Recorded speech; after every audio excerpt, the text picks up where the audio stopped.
আসলে হ্যাঁ, নমস্কার উপস্থিত সকলকে এবং যারা অংশগ্রহণ করেছেন তাদেরকে অসংখ্য ধন্যবাদ। আমরা বনভাসী এবং প্রাইজ আজকে যৌথভাবে করছি, মূলত প্রাইজ আয়োজন করছে এবং বনভাসী সহযোগিতায় আছে। আসলে বিভিন্ন দেশের বাঙালিদের নিয়ে বাংলা সংস্কৃতি, যে গান, কবিতা, পত্রপত্রিকা, লেখালেখি থেকে শুরু করে নাটক, বিভিন্ন বিষয় নিয়ে একটা দীর্ঘ প্রকল্প আমরা নিয়েছি। তো মনভাসী এবং প্রাইসের দায়িত্বে যেহেতু আমি আছি, সেই জন্য একটা যৌথভাবে একটা সফলভাবে একটা করার চেষ্টা করেছি। দেখা যাক কতটা কি হয়। আমাদের গত পরশুদিন শান্তিনিকেতনে ছিল, এছাড়া 5 তারিখ ছিল কলকাতায়, এইভাবে পরপর আছে। এবং আমরা এরকম বড় অনুষ্ঠানের পাশাপাশি বিভিন্ন ছোট ছোট অনুষ্ঠান, ছোট বলতে মানে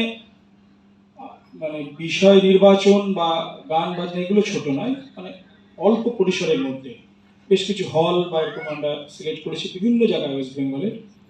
তো সেইখানে আমরা প্রতি মাসেই অনুষ্ঠান করব এরকম একটা উদ্যোগ নিয়েছি এবং বেশ কয়েকটি হয়েছে। আমাদের সঙ্গে আরও একটি সংগঠন যোগ সাংস্কৃতিক কেন্দ্র, তারাও আছেন।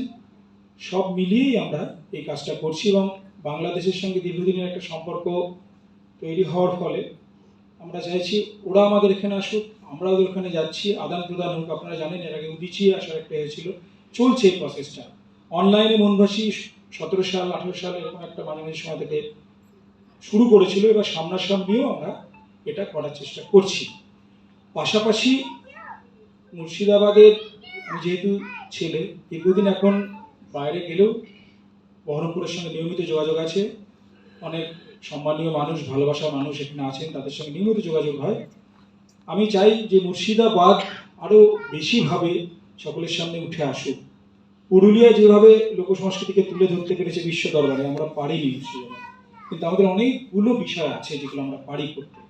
এছাড়াও যাদের সেইভাবে পরিচিতি নেই কিন্তু দারুণভাবে তারা সংস্কৃতির সঙ্গে যুক্ত, তাদেরকে আমরা চেষ্টা করছি সামনে আনার।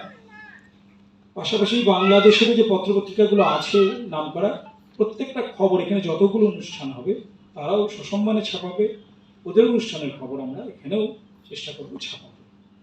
তো চেষ্টাটা চলুক, আপনাদের সকলের সহযোগিতা থাকলে নিশ্চয়ই হবে। ধন্যবাদ।